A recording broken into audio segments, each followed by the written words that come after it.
Rosemary Kennedy. She's probably the Kennedy that you don't know about. At 23 years old, she was just trying to live her best life, or at least live up to the impossible standard of being a Kennedy.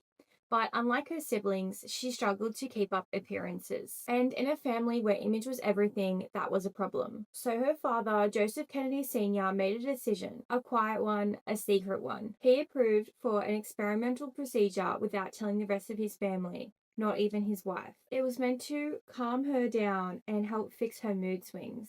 A lobotomy.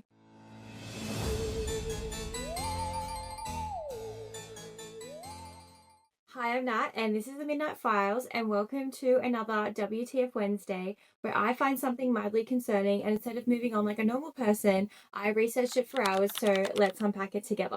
Today, we're looking into the tragic life of Rosemary Kennedy, the third child to be born after Joe Jr. and JFK, sometimes referred to as the Forgotten Kennedy. She was born on the 13th of September 1918. But from the very beginning, something wasn't quite right, and it was widely believed that during birth, there was a delay in the doctor arriving, and Rosemary's head remained in the birth canal for an extended period of time, around 2 hours. And this likely caused hypoxia, which is basically a lack of oxygen to the brain, leading in lifelong developmental changes. And as a result of this, as Rosemary grew up, she struggled a lot. She walked slower, talked slower, and found school particularly difficult. In a family of extremely high achievers, this made her stand out and not in a way that aligned with the Kennedy image. Despite all of this, she was still a really beautiful and pretty young girl, and she was presented as a debutante to King George VI and Queen Elizabeth at Buckingham Palace in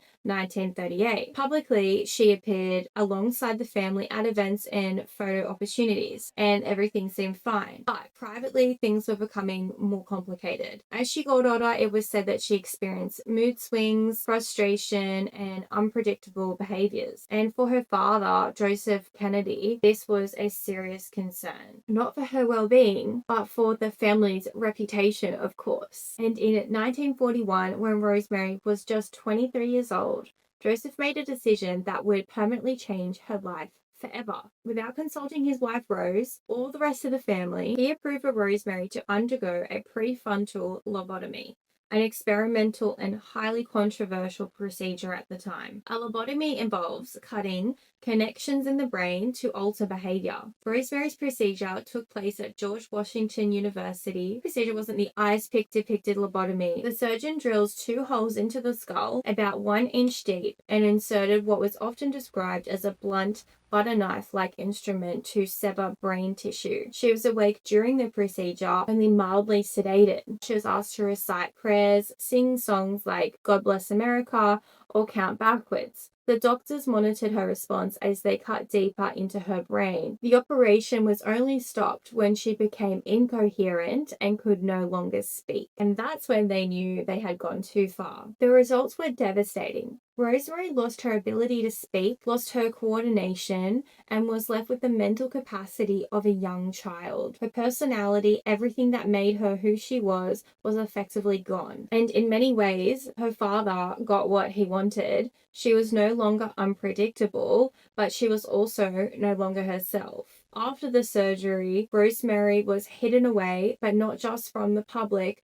but also from her own family. She was placed at St. Coletta's School for Exceptional Children in Wisconsin, which is a care facility for the mentally delayed, where she lived in a private cottage for the rest of her life. For decades, the family created alternative explanations for her absence. In 1940s and the 1950s, they told people that she was reclusive, living privately, or even working as a teacher in the Midwest or abroad. It wasn't until the 1960s, after Joseph Kennedy Sr. suffered a stroke in 1961, that some of her siblings were finally told the truth about her and her condition and where she was. Even then, the full story wasn't shared publicly. Eunice Kennedy Shriver, Rosemary's sister, later wrote an article in the Saturday Evening Post titled Hope for Their Retarded Children, which revealed some of Rosemary's intellectual disabilities but had avoided mentioning the lobotomy. At the time of the procedure in 1941,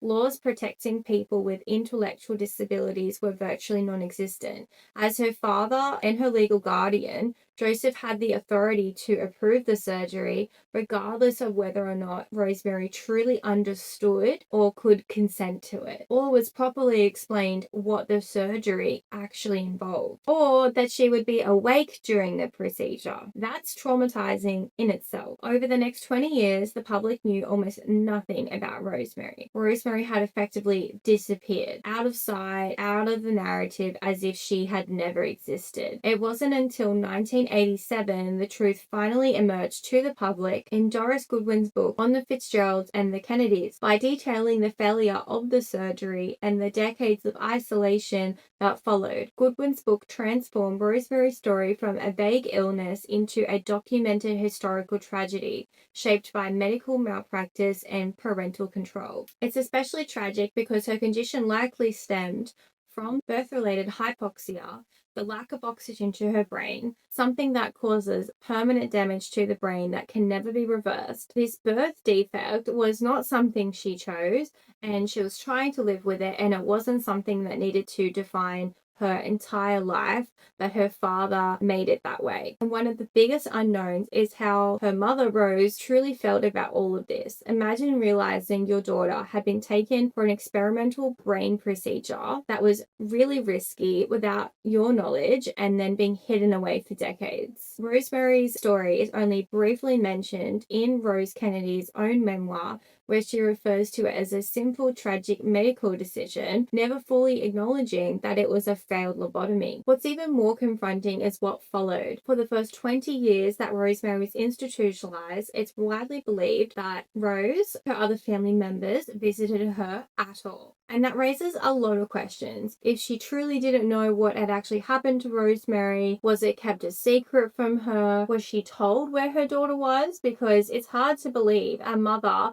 not wanting to find her child to see and make sure she was okay. And yet reports suggest that Rose didn't visit Rosemary until after her husband, Joseph Kennedy, was no longer in control of the situation following his stroke in the early 1960s. So it makes you wonder, was this something that was deliberately hidden from her, or was it something that she felt she couldn't confront? Either way, it just adds another layer to an already deeply unsettling story. Rosemary ended up living a long life, but not the life that she was actually meant to have. She died at the age of 86 in 2005, surrounded by her siblings. And I think her story is one of the darkest chapters in the Kennedy legacy. And that's today's WTF Wednesday. Thank you so much for watching or listening, however you've stumbled across this channel. So if you're enjoying this deep dive into the Kennedys' dark and chaotic family history, let me know what you think in the comments below, and I'll see you guys in the next one.